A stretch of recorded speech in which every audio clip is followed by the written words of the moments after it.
நம்ம இன்றைக்கி வந்து மீன் குழம்பு பார்க்க போகிறோம். மீன் குழம்பு எப்படி செய்கிறதுன்னு நம்ம அந்த காலத்துலலாம் நம்ம பாட்டிங்கெல்லாம் எப்படி மீன் குழம்பு செஞ்சாங்க சூப்பராக சுவையாக, அந்த மாதிரி நம்ம இப்போ வந்து செய்ய போகிறோம். அதுக்கு பாருங்கள், அதுக்கு நகர மீன் எடுத்திருக்கேன். இது வந்து மூக்கு மீன், இதுவும் எடுத்திருக்கேன். முரல்னு சொல்லுவாங்க, அந்த மீன் எடுத்திருக்கேன். ரெண்டும் கலந்து எடுத்திருக்கேன். இதுக்கு வந்து மல்லித்தூள் தேவை, மஞ்சத்தூள் தேவை, மிளகாத்தூள் தேவை, வெங்காயம் சின்ன வெங்காயம் 2ஆக கட் பண்ணி வச்சுருக்கேன், மல்லி இலை, கருவேப்பிலை, மாங்காய் வந்து ஒரு 2-3 துண்டு எடுத்து வச்சுருக்கேன், பச்சை மிளகாய் 4 வெட்டி வச்சுருக்கேன். இது வந்து பூண்டு கொஞ்சம் உரித்து வச்சுருக்கேன், தக்காளி எடுத்து வச்சுருக்கேன். தாளிக்கிறதுக்கு வந்து வெந்தயம், சீரகம், சோம்பு எடுத்திருக்கேன். புளி கொஞ்சம் எடுத்திருக்கேன். புளி வந்து ஒரு கோழி முட்டை சைஸ் எடுத்திருக்கேன். நம்ம எப்படி செய்கிறதுன்னு பார்ப்போம். தேங்காயும் எடுத்திருக்கேன். தேங்காய் நம்ம அரை மூடி வந்து நம்ம அரைச்சி எடுத்து வச்சுக்குவோம். பால் எப்படி செய்கிறதுன்னு பார்ப்போம். வந்து ஒரு சட்டி எடுத்துக்குவோம். மல்லித்தூள் வந்து நம்ம 2 ஸ்பூன் போட்டுக்குவோம் நிரம்ப. மஞ்சத்தூள் வந்து நம்ம 1 டீஸ்பூன் போட்டுக்குவோம். மிளகாத்தூள் வந்து நான் தாளிக்கிறதுக்கு கொஞ்சம் போடுவேன். இப்போ நான் வந்து 2 ஸ்பூன் போட்டுக்கிறேன். தாளிக்கிறதுல கொஞ்சம் போடுவேன். நம்ம புளியை கரைச்சி நம்ம அதில் ஊற்றிடலாம்.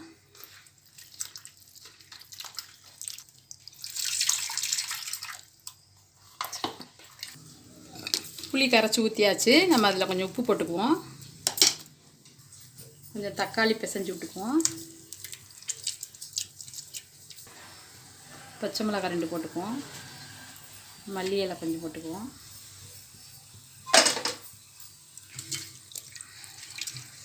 நம்ம வந்து இதை கரைச்சி விட்டு மீனை நம்ம இதில் போட்டுடலாம். நம்ம இதில் வந்து மீனை போட்டுருவோம். மீனை போட்டு நம்ம அரிச்சு எடுத்து வச்சுக்குவோம். அந்த மசாலாவெல்லாம் அந்த மீனுக்குள்ளே அந்த புளி மசாலாவெல்லாம் சேர்கிற மாதிரி நம்ம அதுக்காக தான் இதில் போடுறோம். இது ரொம்ப டேஸ்ட்டாக இருக்கும் இந்த மாதிரி வச்சோம்னா. நம்ம இதில் கலந்தாச்சு. நம்ம இப்போ வந்து ஒரு சட்டி அடுப்பில் வச்சுக்குவோம். மண் சட்டி அடுப்பில் வச்சுக்குவோம். சட்டி சூடு வந்துருச்சு. நம்ம வந்து ஆயில் ஊற்றிக்குவோம். ஆயில் நல்லா கொதி வரட்டும். எண்ணெய் சூடு வந்துருச்சு. நம்ம வெந்தயம் போட்டுடலாம். சீரகம் கொஞ்சம் போடுவோம். சோம்பு போடுவோம். போட்டுருவோம். வெங்காயம், பூண்டையும் போட்டுருவோம். பூண்டு, மிளகா, பச்சை மிளகா, வெங்காயம் எல்லாத்தையும் போட்டு வதக்கலாம். வதக்கிட்டு நம்ம தக்காளி போட்டு வதக்கணும். கருவேப்பிலையும் போட்டுருவோம்.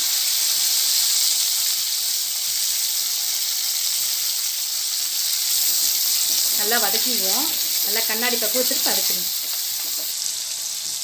தக்காளியும் போட்டுடலாம். மல்லி இலை வந்து கொஞ்சம் வச்சுக்கிட்டு நம்ம கொஞ்சத்தை போடுவோம். அப்புறம் நம்ம இறக்கையில் கொஞ்சம் போட்டுக்கலாம். நல்லா வதக்கிடுவோம். மிளகாத்தூள் வந்து நான் வந்து அந்த குழம்புல கொஞ்சம் போட்டிருக்கேன். நம்ம இதுலேயும் கொஞ்சம் போட்டுக்குவோம். கொஞ்சம் காரமாக இருந்தால் தான் நல்லாயிருக்கும். நீங்கள் காரம் பார்த்துக்கோங்க. காரம் பார்த்துட்டு போட்டுக்கோங்க. நான் மிளகாத்தூள் கொஞ்சம் போடுறேன். நான் மஞ்சத்தூள் அதில் கொஞ்சம் போட்டேன். நான் இப்போ இதுலேயும் கொஞ்சம் போட்டுக்கிறேன்.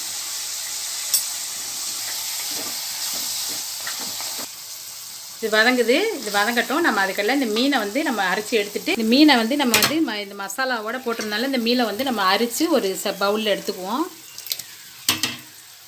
மீனை மட்டும் எடுத்துக்குவோம். மற்றதெல்லாம் போட்டுக்கலாம். குழம்ப வந்து இந்த தாளிப்போடு சேர்த்து எல்லாம் வதங்கிருச்சு. நம்ம வந்து கூட்டி வச்சுருக்க குழம்ப வந்து நம்ம இதில் ஊற்றிடுவோம்.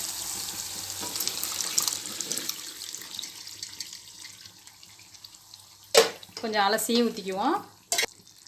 நம்ம இப்போ வந்து சட்டியும் அலசி ஊற்றிக்குவோம். நல்லா கொதிக்கட்டும். அந்த மசாலா வடையெல்லாம் நமக்கு வந்து நல்லா போகணும். நல்லா மசாலா வடையெல்லாம் போட்டு குழம்பு வந்து நல்லா கொதித்து வேகட்டும். நம்ம அப்புறம் இந்த மீனை வந்து அப்புறம் போடலாம். குழம்பு வந்து நல்லா கொதிச்சு இந்த பாருங்கள், மசாலா வடையெல்லாம் போய் வாசம் வருது. நல்லா மீன் குழம்பு வாசம். நம்ம இப்போ இந்த ஸ்டேஜில் வந்து நம்ம மீனை வந்து அதில் நம்ம எடுத்து வச்சுருக்கோம்ல, அந்த மீனை வந்து நம்ம போட்டுறோம். போட்டு நல்லா வந்து நம்ம வந்து மீனையும் மாங்காயையும் போட்டுருவோம். போட்டு நல்லா கொதிக்க விட்டு நல்லா வந்து 2 நிமிஷம் வச்சா போதும், மீன் வெந்துடும். மாங்காயும் போட்டுருவோம்.